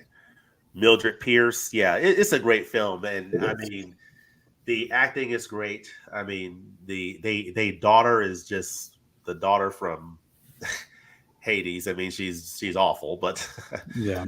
But see, I stuck with the Blu-ray. Let's see, Odin. My dream Scorsese release at this point is King of Comedy Criterion 4K. You know what? It's probably coming. It's probably. I wouldn't be surprised if that was like a next July or November. Yeah. Announcement. But also, who put that one out? Bringing out the dead. That's mine, right there. You know it. Bring out and this. That's overdue. And this was brought to me my attention. This was brought to my attention by our good friend John at Plaid X. Yep. Plaid X2. That doesn't even have a Blu-ray, does it? No. And he said to me, he's like, at the newest copy right there. He's like, you have got to watch. It's really good. And I wouldn't be surprised if we saw it in a crazy movie. Criterion. So thank you to John for that one of many awesome recommendations. Yeah, I think it should come to Criterion at some point. It should. Martin Scorsese is him and Criterion are like this. I mean, they're connected at the hip. And they seem to be like burning through his filmography, but even go, to the back earlier films. Yeah. Which is nice to see. There's 2 earlier ones that's also stuck on DVD. Alice Doesn't Live Here Anymore, and what you call it. I was just looking at all of them today, but I'm looking at King of Comedy, and that's a Blu-ray box. Yeah, that's a Blu-ray. Yeah. Boxcar Birthday even got a Blu-ray. Yeah. Who's not that? I got that from Dollar Tree. Did you? DVD. The DVD. The DVD has been at Dollar Tree for years. Yep. Tim, how are you doing? Look at this amazing channel. Amazing stream on the 80s movies this past weekend, Tim. You are the man. Love it. See, to be honest, I'm a bit disappointed with this announcement, says Amos. Okay, I'm only intrigued by Mean Streets and Lost Ceremony, and I detest the release of a Jackie Chan. That's strong word. Amos, you're hurting my feelings here. What did Jackie Chan do to you? What's the Jackie Chan hate for? I don't understand. He must not have liked Shanghai Nights. We got Mama Blu-ray in the house. Hello, Mama Blu-ray. Look at this wonderful panel. Welcome back to the world, KB. Yes, hope you and Miss Sue are doing well. Wonder what Sue picked up in the stores today. I'll have to go. Gotta watch her video. Gotta check that out. Let's see. Bob Ross would love to see a Criterion of Alice Does Not Live Here Anymore, Bringing Out the Dead. Yeah, there you go. Yep. Would you want to see them do maybe like a 4K box set of Martin Scorsese's movies? Maybe like the lesser, not so notable titles. Yeah. Like maybe they would think that would sell better or something. You could have movies like that. They took a chance on the shorts, and then they took a chance on him programming 4 volumes of world cinema now. Yep. So because personally, I would want them like all separate, so I could just aesthetically, I like the idea of having all my Scorsese movies lined up next to each other. But I feel like they could do a box set, Yeah, they could. It would sell very well. Maybe more than they would individually. Yeah, I could see it. See, Lane says, good year to pick up some of Scorsese's lesser-known films. After Hours, Hugo, Mean Streets. Yeah. Great year. After Hours, I like I said, I really enjoyed that, and I'm looking forward to seeing it again. It's just different. I love the atmosphere, and just really dug that film. And see, Tim, this was a good lineup announcement. So much focus on Last Picture Show 4K, which overshadowed by that Texasville is included. His first time to Blu-ray, at least domestically. Yeah. Okay. Yeah. Texasville. That's a really nice inclusion in that Last Picture Show, which, depending on where you're at, is, some people are going to be excited about that announcement. Now, someone like myself who already has the Columbia Pictures, 4K from that set, and has, I have that set, and I have the BBS Blu-ray of it that has all those features. So, is getting Texasville and getting the 4K and the Dolby Vision on this Criterion worth, so, but for someone who doesn't have those releases, or you have it on DVD. Yeah, you have it on DVD. So there you go. I was so excited to see that, and then when KB pointed out the extra specialness of the features, I was like, "Oh, this is awesome!" But I didn't get that. I got to Sir with Love. Mm-hmm. Okay, yeah. Because KB said to me, "Go on eBay, see if they just have," and people were selling it. I couldn't believe. I'm like, who would sell to Sir with Love? It's crazy people. Yeah, crazy people, and they just out there. If you catch it on sale for like $60, $70, you sell them each for $20, $25. Yeah. Yeah, I mean, that is true. People pay top dollar. I picked up to Sir with Love for under $20 on eBay. And that was what I wanted. It looks great. Speaking of eBay, there are some people who are pretty upset, eBay resellers of former out of stock Criterion titles who are pretty upset. You know, see, Magnitude Rev says if there is a surprise Criterion November release, I think that Park Chan-wook's Old Boy could be that film. Its 20th anniversary is in November, and it has a recent 4K restoration. I'm like the dog hearing a funny noise right now. I think Arrow got that on lock. I mean, Old Boy, yeah. Like an Arrow between the UK release and the would US it be UK release. though? Criterion could do US. True. One of those. Interesting. Let's see, Matt. I really love Chilly Scenes of Winter. What a great line by. Yeah, I got to pick that up. You guys keep talking about it. Yeah, I really enjoyed this. Now, to be honest, the first couple of times I tried to sit down and watch it, I just couldn't get into it. But that third time, I watched it all the way through, and I just fell in love with this movie. It's a really good movie. Just a good movie about love and obsession, and just obsessed, misplaced obsessive love and unhealthy relationships, and how complicated these relationships can be and how messy they can get. So John Hurt and Mary Beth Hurt are great in it. Let's see, 1200 should be an Akira Kurosawa 4K box set. That would be wonderful. Sounds like a lot. I would be. What's that? Be cool. So that sounds like a lot, but yeah, definitely. Seven Samurai, Rashomon, High and Low. How many of his movies are in the Criterion collection? A lot. Quite a few. Quite a few. Yeah. Almost 10, probably. I'm wondering, would it even be worth it to do a box set with all the single releases, or unless they number the box? Do they number the box sets? Like sometimes the Florida box set, is that numbered its own number, even though it has movies that have already come out before? Like I just got the Jacques Demy set, and the box has a number, and then each movie has an individual number. Yeah. Okay. That's how they used to do it. So, I got you. Yeah, and I don't know if they do them all like that. But I know the Jacques Tati set is the same way, where the box has a number and then the films, but I'm not sure. Like, I don't have the Godzilla set, so I don't know if they did it each disc individually numbered or not. Yeah, I'm not saying the amount of titles, but there's 33 Kurosawa releases, or at least 33 releases with Kurosawa on it. Is that like including the whole Eclipse thing too? Yeah. Yeah. 100 with 25 of his films. Yeah. Essential Art House. Yeah. All the Eclipse series that has multiple movies on there. That'd be a lot. So many. Yeah. Alex agrees that Chilly Scenes was good. Gilliam was a hit and miss for me. Yeah, me too. I did not own Time Bandits, and I grabbed the 4K in the sale. Cool, man. Cool. I'm sure it looks great. And if you're a fan of that film, if you like that aesthetic, then you're probably going to love that movie.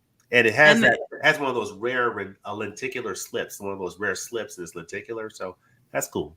I was just going to say, they got us with the shiny, funny slip, the fun slip.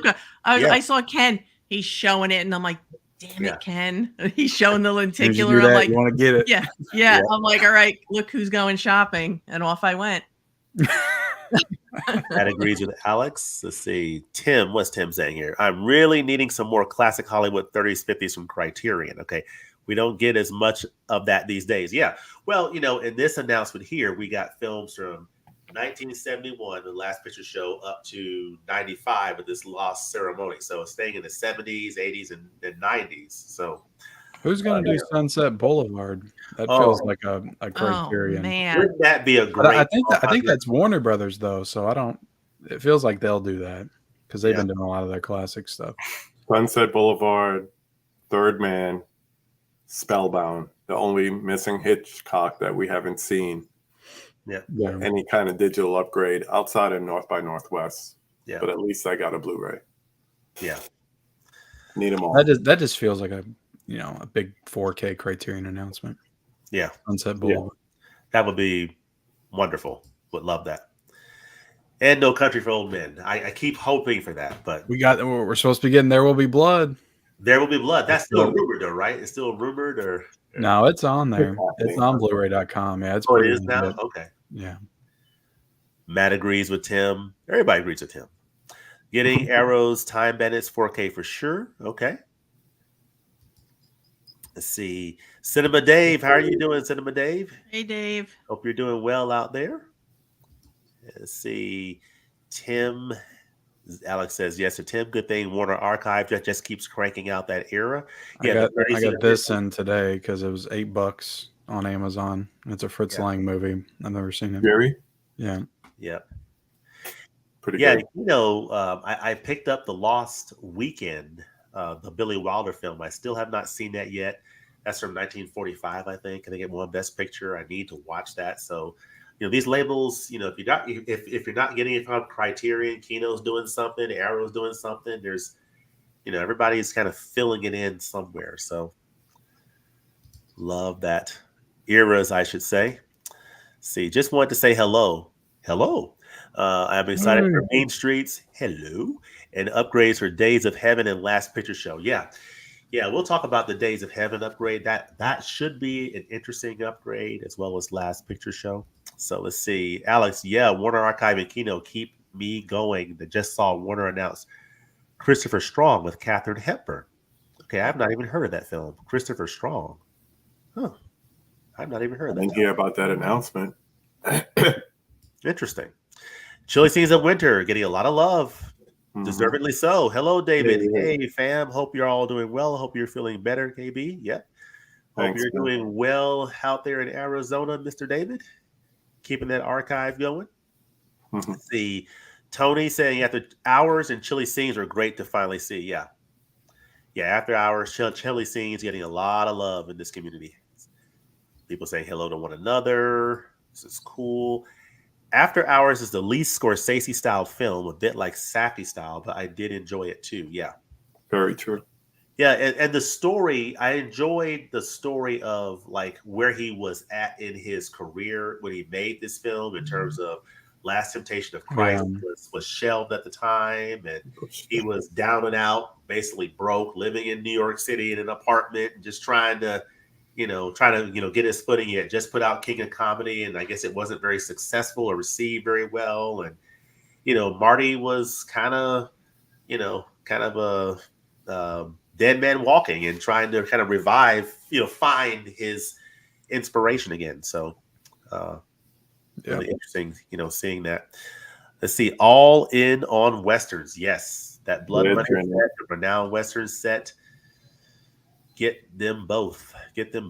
See, people saying hello to Tony and David. See, I dived into that renowned set, but man, the first one did not click with me at all. See, okay. Tim don't like the Westerns, though. I started with Tall T. I heard it was best, and while it had moments, I just didn't dig it. Yeah, you're not a Westerns. If you're not into Westerns, like someone asked me, well, I heard these might be different kinds of Westerns, so should I try it? If you're not into Westerns, then don't get the renowned. They are Westerns, so. I would say try some Italian Westerns because they do have a different energy to them. Yeah. Maybe you will appreciate that. Spaghetti Westerns? Yeah. I don't know. I don't know what it is with Tim. He watches a lot of old, boring movies from the 30s and 40s. He should appreciate some Westerns. See, Alex says that Western set is my priority in November. Oh, you mean the renowned Westerns? Okay, we'll go for it. And the Blood Money. It'll be on sale in November too with the Arrow, probably. See, Alex shares Tim's concern. Saying hello to one another. Love Westerns. Tim, I got to get you a Westerns watch list. One of my favorite genres, but I get it. Not all genres click with everyone. Yep. All right. Well, that is I would very watch Once Upon a Time in the West. That's the best Western I've ever seen. That's very true.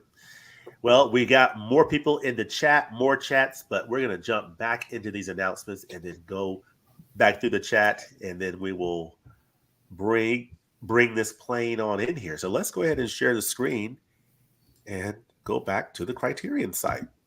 And let's go through the rest of these titles and then come back, shall we?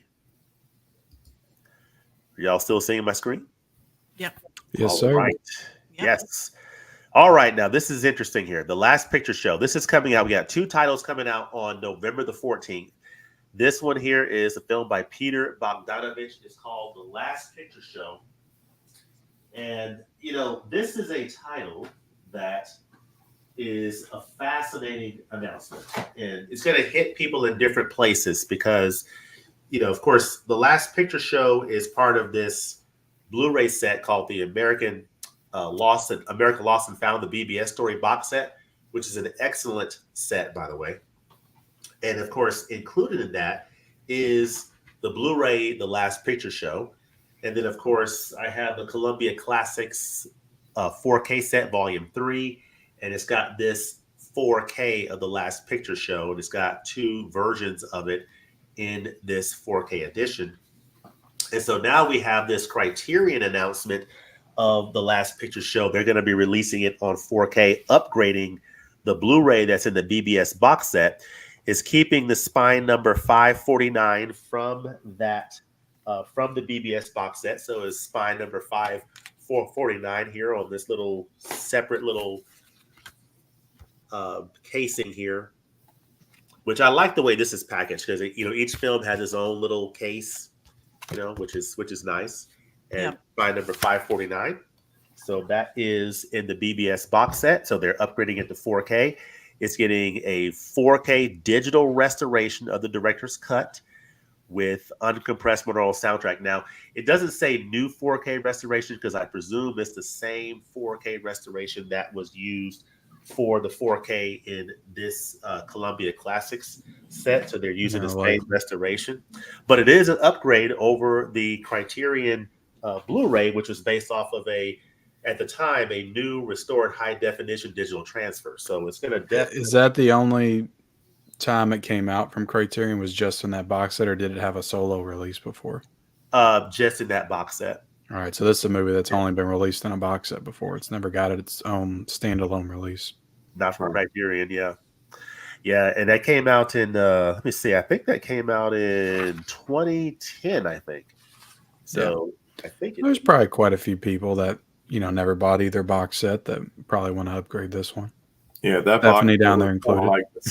It was like the starter kit for a long time when people were like trying to get into Criterion. Yeah. And, things like, isn't Easy Rider on there too? Yeah, Easy Rider. So it's an excellent box set. Easy Rider's included. And Easy Rider. When did that come out? About 12 years ago. Yeah, before my time.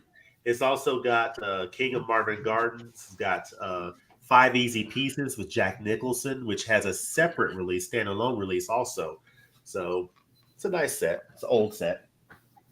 And so this is a nice cover. It says The Last Picture Show plus Texasville. That's a very important little addition down there, plus Texasville. So if you're asking if I already have the Criterion Blu-ray, what would I be getting if I got this?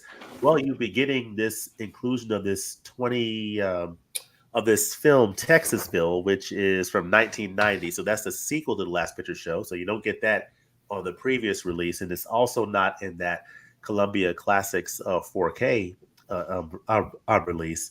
And there's a couple of, and I think there's an additional documentary that is on here that is not. So there was 3. Release. So it's got 3 documentaries on here. And I only saw 1 on this Sony release. Yeah, and I think I only saw 2 on the previous Criterion release. So I think there might be something new there in terms of a documentary. So you're getting that. And then, of course, you're getting the 4K disc. You are getting Dolby Vision. So, it would be an upgrade if you already have the Blu-ray and the BBS box set. But it's just a matter of, do you want to make that upgrade? And if you're someone like me who has the 4K from the Columbia, pictures set, is getting Texasville an additional documentary, is that worth the upgrade? That's sort of the. It just depends. If I watch this and really love it, then I probably will get that at some point. Yeah, because I'll want to see the sequel. It's not a day one though. Yeah, it's somewhere down the line. Yeah, I've seen the film. I enjoy it. Can I say that I just absolutely love it to the point that this is an essential upgrade for me? Not necessarily, but maybe at some point down the line I might, pick it up. But yeah, a lot of these features are features that are on the existing Blu-ray from the BBS set, and there's some overlap with the Columbia classics, but definitely the Texasville inclusion is a big piece.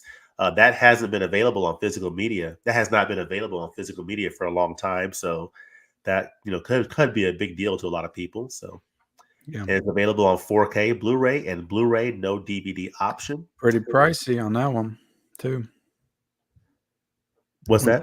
What is the SRP 59? Oh, that'll be a $30. This is coming in at $60. So this is coming in at that higher price point. That's a good point. I didn't pick up on that. So it's coming in at the $60 price point. So it's up there with like Citizen Kane, level. So during the Criterion sale, it'll be like $30 instead of $25. So this is a higher price release. You're getting 3 discs. You're getting the 4K disc, and you're getting the 2 Blu-rays. One with the film and one with the special features. So, but yeah, that's a good call out there. And it's coming out on November the 14th. Last Picture Show, Sybil Shepherd, good movie. It's in black and white.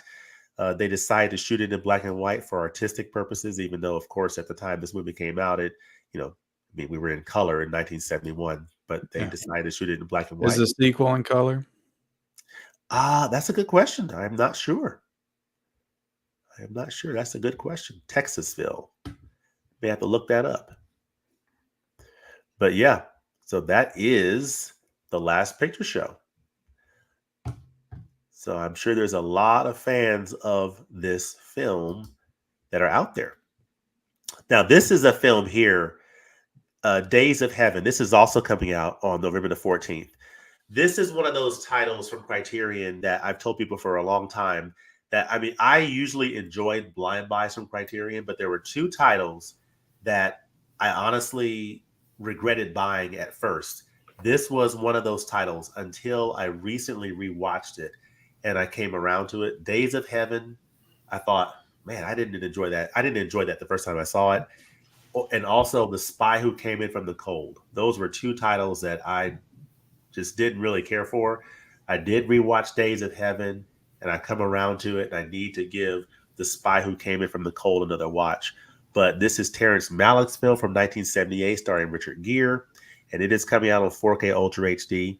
It is at the $50 price point, 2 discs, also Blu-ray option, no DVD options, coming out November the 14th.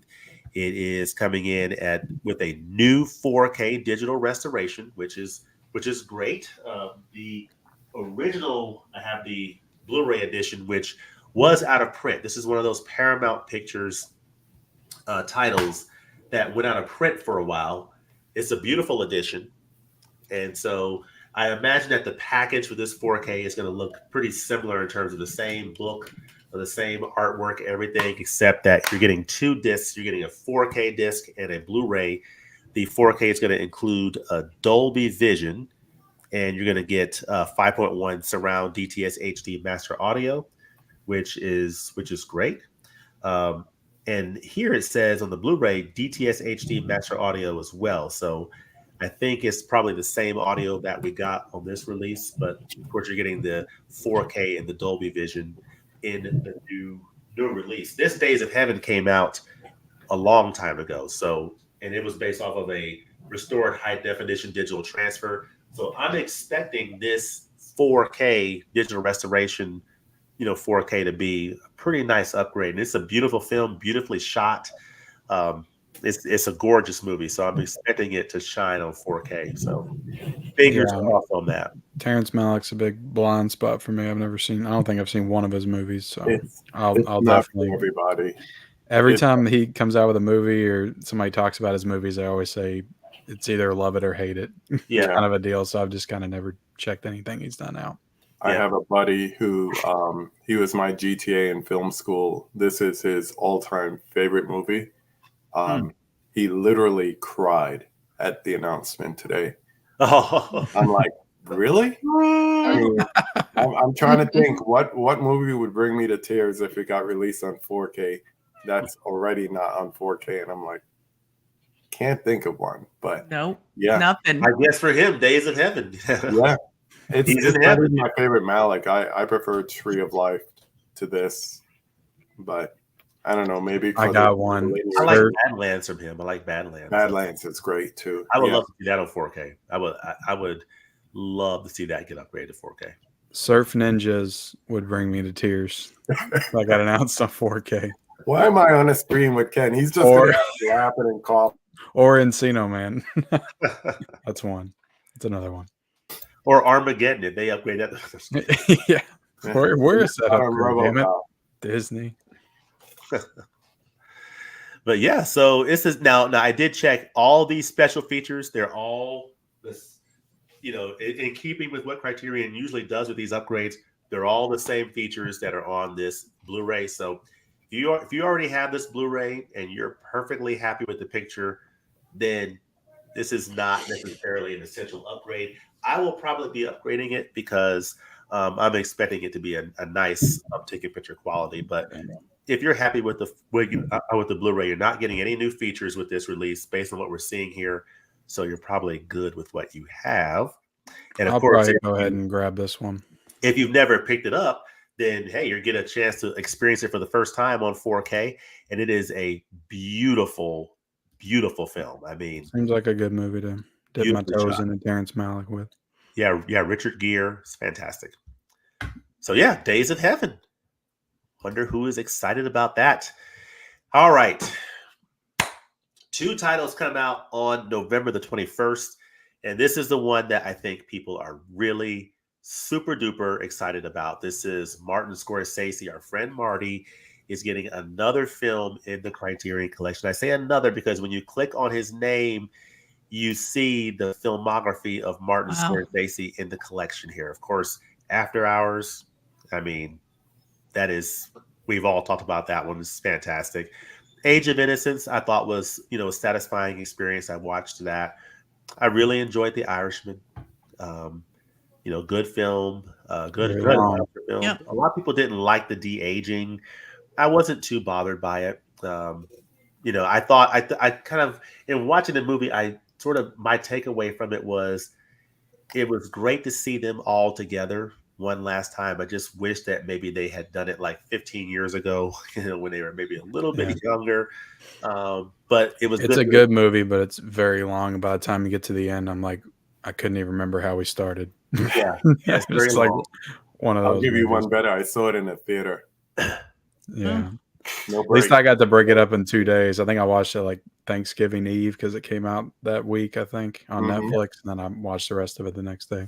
No intermission. Yeah. And then Last Temptation of Christ, I've never picked up. I probably won't be picking this one up. They'll upgrade that probably. To me. What's that? They'll upgrade that, I'm sure. Yeah, it's probably not. It's not really speaking to me. I still need to watch my copy of Rolling Thunder. I need to watch this. Me too. I grabbed it and I haven't gotten to it yet. Raging Bull, brilliant, beautiful, beautiful. That's my favorite. Of course, this is Mean Streets, but then, folks, The Last Waltz. Oh, amazing! Don't sleep on this title, folks. This is a 4K. I slept on it all the way. It is so good, so good. It's the most cinematic concert you'll ever see. It's a Martin Scorsese shot concert, and it is absolutely stunningly beautiful. It looks great, sounds great. It's unbelievable. It's the band. Actually, one of the members of the band passed away this past week. Robbie Roberts. He's featured in here, and just great film. I still need to see these shorts. I've not seen these shorts. It's good. But yeah, so Mean Streets. So this is coming out on 4K on the 21st of November. 4K 2 discs at that $50 price point. So $25 during the sale. So this is the time to get it in November.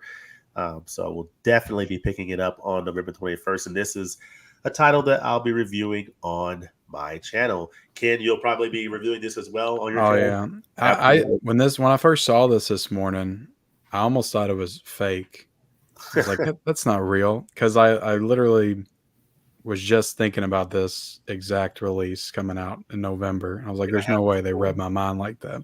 I had this old 2012 Blu-ray, and I am almost 100%. And then on top of that, I watched Dell's video over the weekend where he's thrifting, and he picks up Mean Streets, and my comment was like, I would really like to get Mean Streets. I think I watched it on Netflix when I watched it the first time.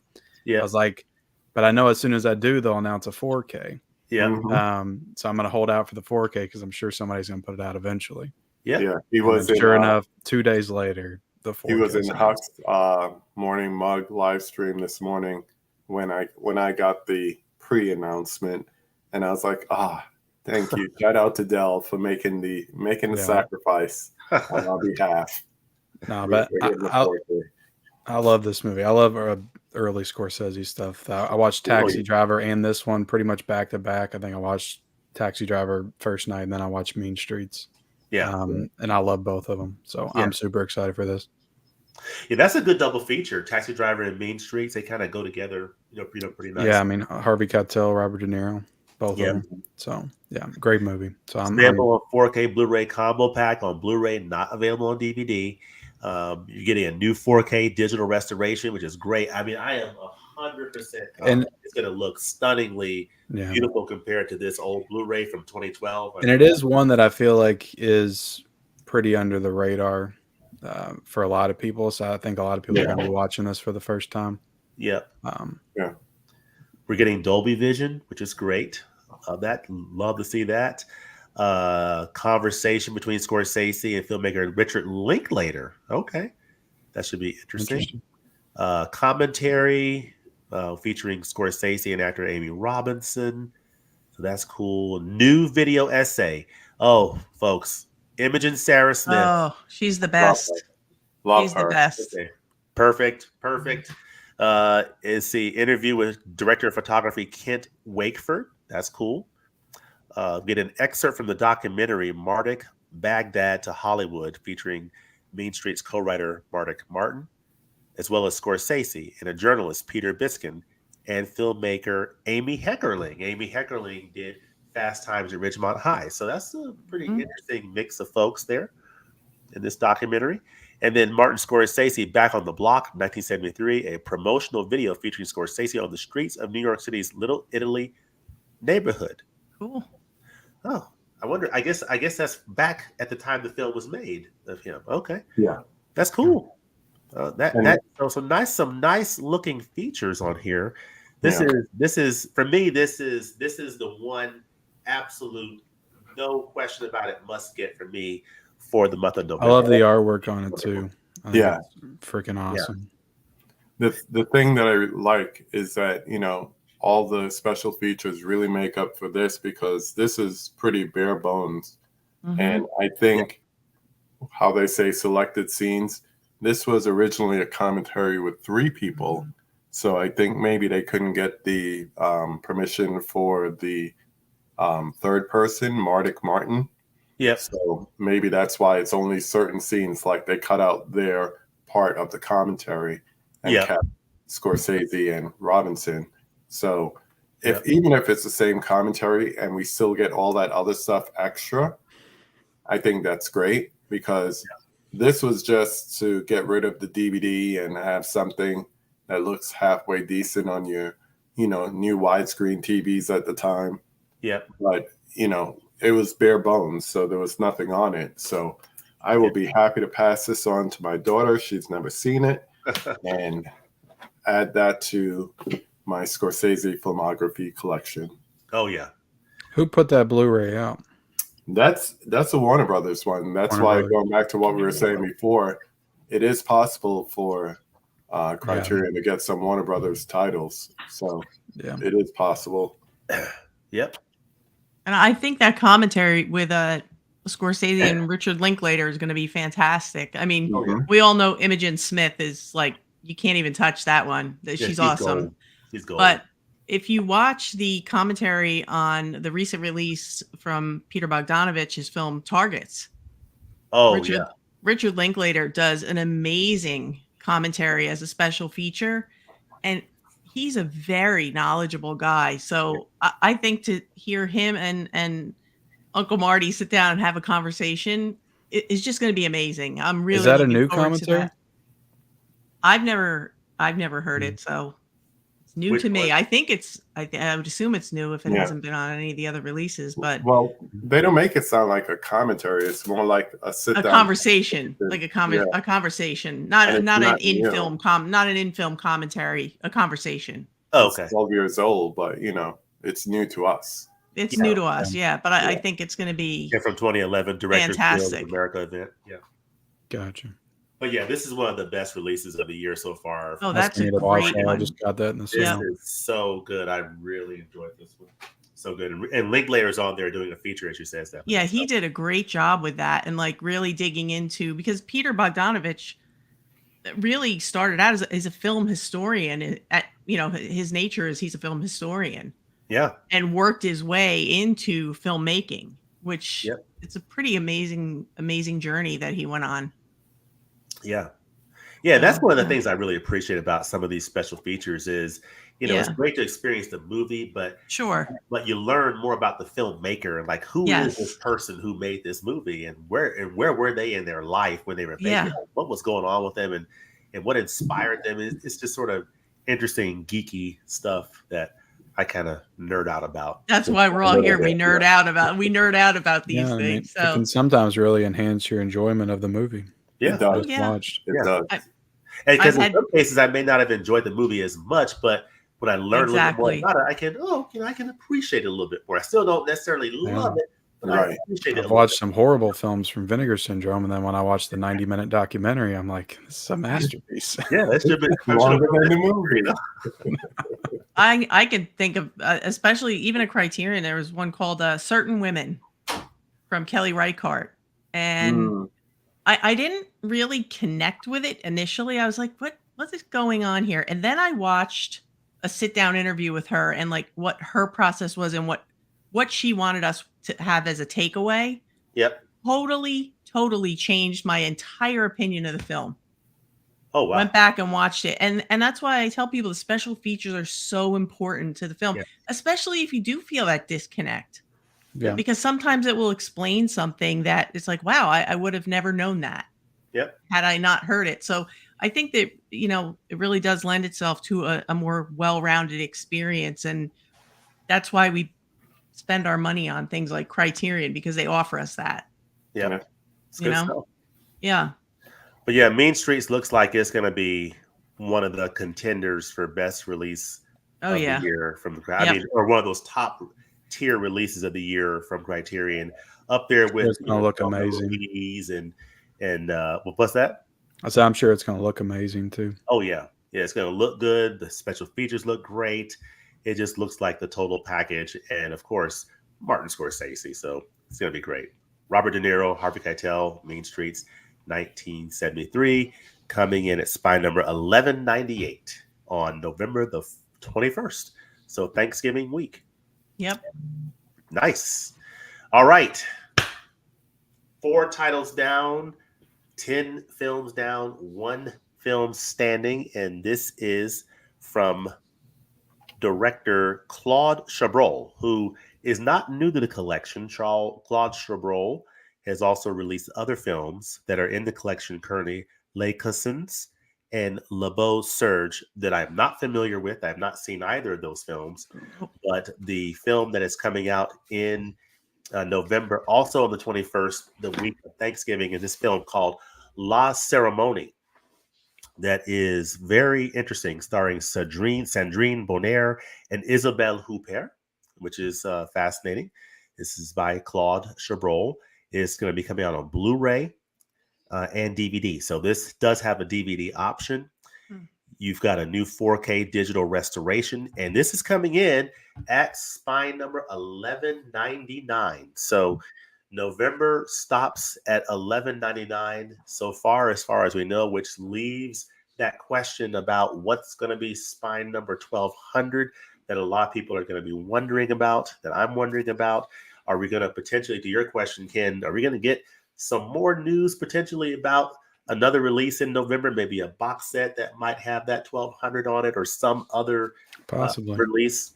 So those are the thoughts spinning in my mind right now, and spinning in other people's minds that the folks at Criterion will let spin for a while, and we'll figure out where we land. But this is La Cérémonie. It is a film from 1995. It's from France. It's 112 minutes. It's in color, and it's spine $11.99. It's got some special features here. This is interesting. An introduction by filmmaker Bong Joon-ho, the director of Parasite. Yeah. Which is that was pretty cool. One of my favorite films. He's doing an introduction on this. There's a making of program, which is interesting. But what is this film about? So it's Claude Chabrol's 49th feature. Is the crowning achievement of his prolific career. It's a coolly riveting study of class dynamics. I heard it's like a psychological drama, so to speak. The psychology of crime and the sordid secrets lurking beneath the veneer of everyday life. A fascinatingly enigmatic César Award-winning Isabelle Huppert is the chaotic yin to Sandrine Bonnier's tightly coiled yang. They are, respectively, a small-town postal worker and a maid to a wealthy family, a pair of outsiders who form a mysterious alliance that gradually, almost imperceptibly, goes haywire. With the master's control of sound, editing, and suspense, Chabrol constructs a tour de force of sustained tension that delivers each brilliant shock with ice-pick precision. So, I'm actually interested in this title because this is about this woman who's a maid to this family, and she meets this postal worker who basically is trying to convince her to turn against his family.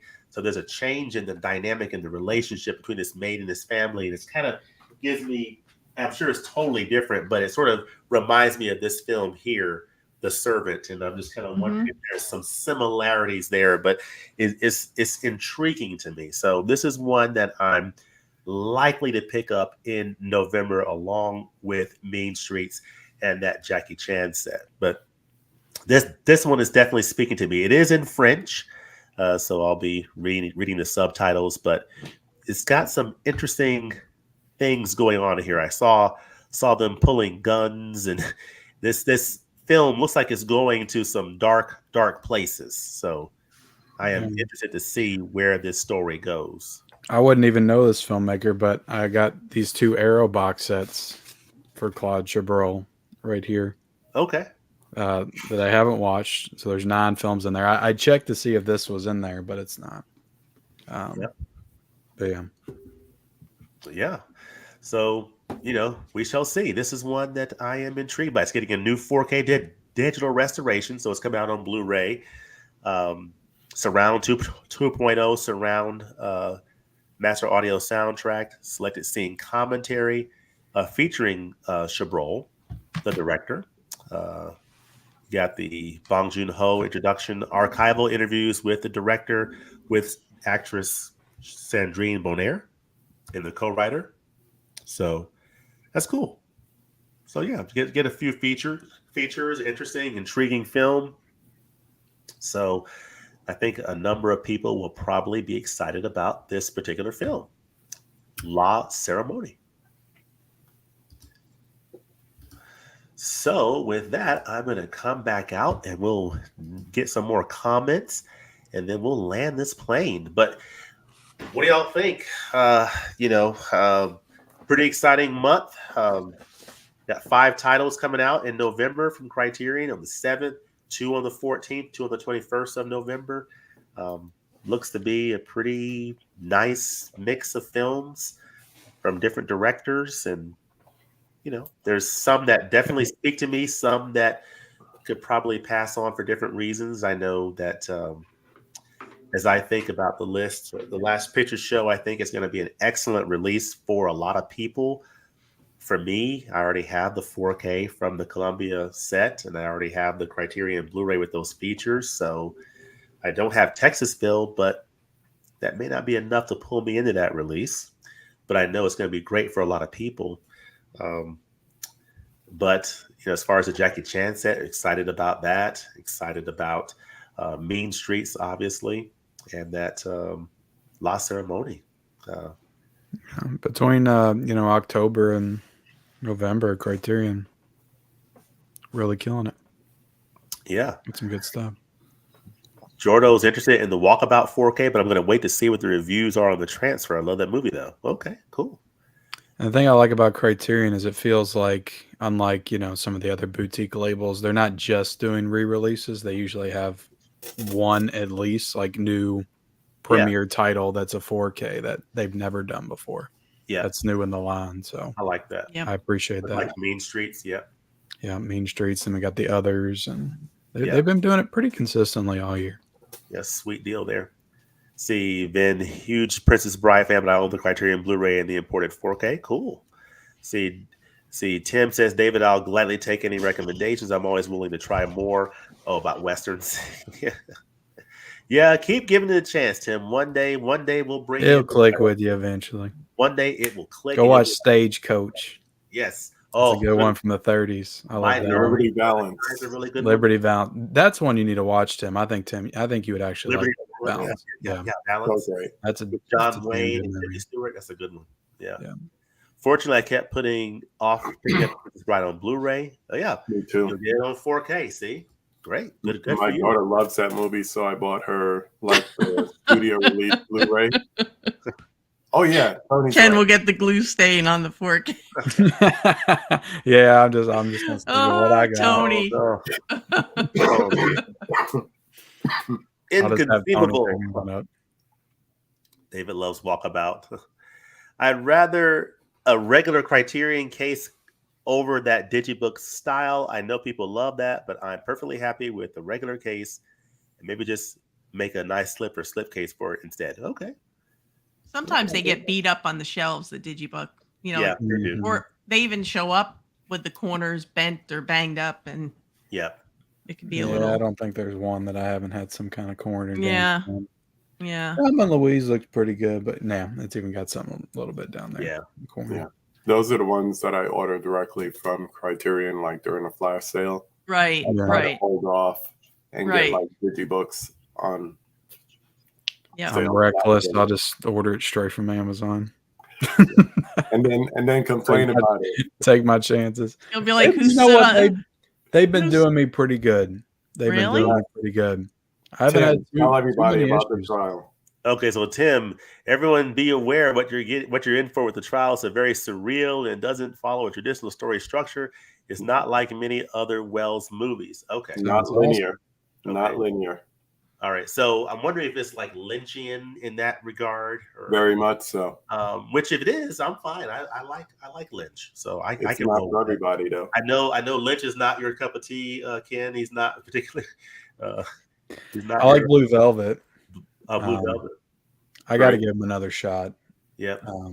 Lost Highway. I want to give another shot. This is one of my favorites of the year so far from him. Inland Empire. This is an excellent release. I got that, and then when I looked at the back, 3 hours. 3 hours long. Oh God! Yeah. And then I haven't jumped into it yet. It's a long watch. And then laying back the trial is one of those titles I'm most excited about this year from Criterion. Yeah, and that's that controversy around the no Dolby Vision.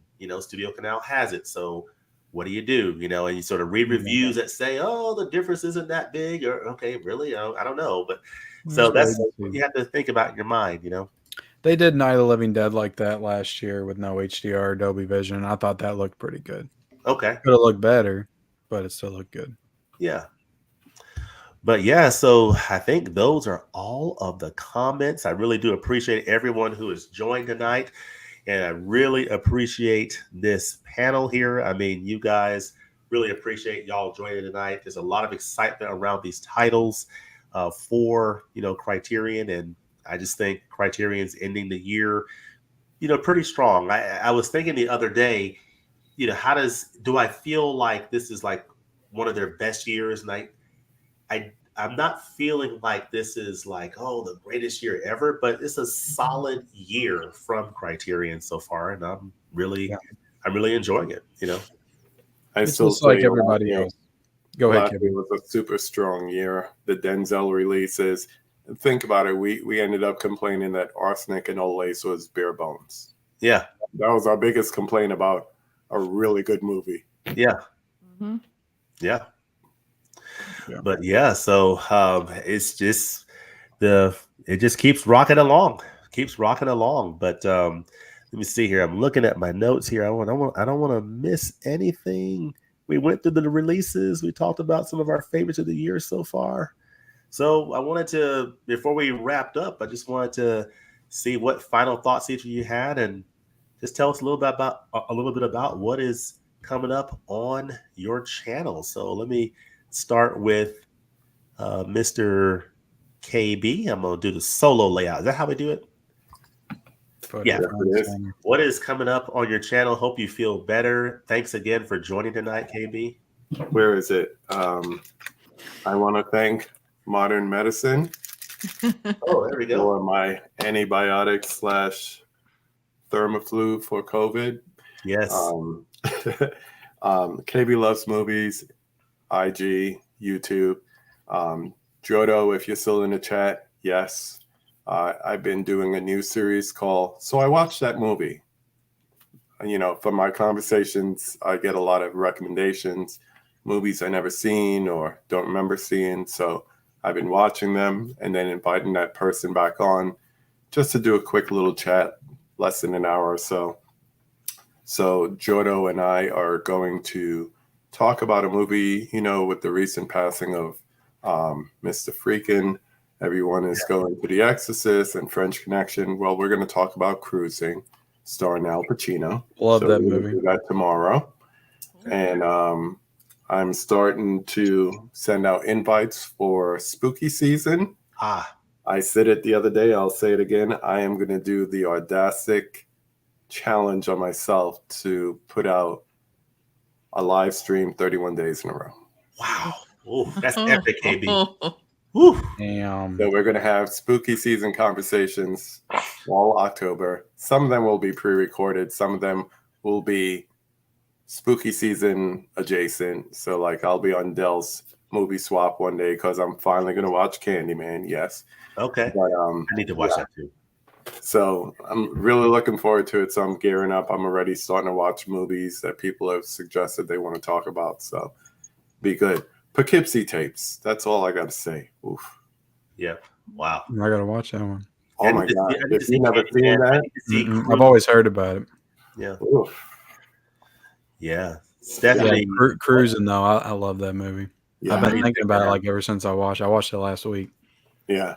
So I don't see a lot of people talking about it. I see people talking about the others. So yes. Yeah. Oh, okay. First, I want to thank James for inviting me over to the stream with Ken and KB. KB, of course, once again, we're glad that you're upright and hopefully on the mend.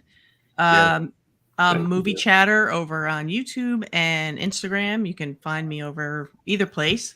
I have a few new segments starting up on my channel. A little surprise. One of the ones I'm going to be doing is the Anti-Academy Awards. So that'll probably be up tomorrow. My first round with that, and looking forward to spooky season as well. Horror is my favorite genre. Oh yeah. So I have all the piles that I missed last year when I decided to almost have a stroke, and oh no, kind of. I'm going to pick up where I left off, but I've been having a lot of fun, and I always love to do these chats, and looking forward to what else we have coming in the future. So thank you, and everybody stay safe, well, and happy and healthy. Yes, indeed, for sure. But yeah, I really do appreciate your joining as well, Stephanie. It's always great to have people on that love this label and love physical media and movies. Mr. Kenny Levels. There's nothing going on with mid-level media. I mean, you're not putting out any video. Put out a video in weeks. I mean, what's going on? I don't know. I'm thinking about shutting it down. Well, I've got a lot of stuff, a lot of releases on the desk that I'm looking to review. I'm definitely going to talk about this soon because I just got done watching it. I got some Visual Vengeance titles in. This is why I can't watch all-time classics because I'm too busy watching movies like Replicator. Okay. For Visual Vengeance. I just got that. I don't even know what to do with it. They just sent it. I'm like, what am I? I know. I'm like, what am I going to do with this? But yeah, I appreciate you having me on, James. This was fun. I like talking about Criterions for sure. And I apologize to KB for making him laugh too much. I'm used to around this house, I say stupid jokes and nobody laughs. So I just expect the same here. But apologies. Thank you for having me on. I appreciate it. Oh, absolutely. And thank you for joining and everything. And I've got a couple of things, going on here. I've recently reviewed the Weird Science release from Arrow Video. I did not have the Blu-ray, so this is my first time seeing it on physical media, and hadn't seen that film in a long time, and was just laughing like crazy seeing this movie again. And Kelly LeBrock, the scene with her and Gary's parents, Anthony Michael Hall's parents, is so good. Do I look like a teenager? She is so, and seeing Bill Paxton as, I don't care for baloney. this movie is just so fun. It's just so funny. It's so stupid, but great. But so I did a review of that recently, as well as Enter the Dragon on 4K. But I'm looking forward to doing a review of this title here that's coming out on the 22nd, starring David Hemmings, called Unman, Vittering, and Zigo. So gonna do a review of this Arrow Video title here. So Arrow is picking up steam in the second half, and this is one I'm looking forward to, as well as going through that Bruce Lee box set at Golden Harvest. David Hemmings starred in this Criterion release called Blow Up, which inspired Blowout. That stars John Travolta. So looking forward to putting out that review of this title sometime this weekend. But looking forward to that, and just so much more going on in the world of physical media and entertainment. Want to thank. A lot. What's that? So there's a lot. Yeah, ton going on.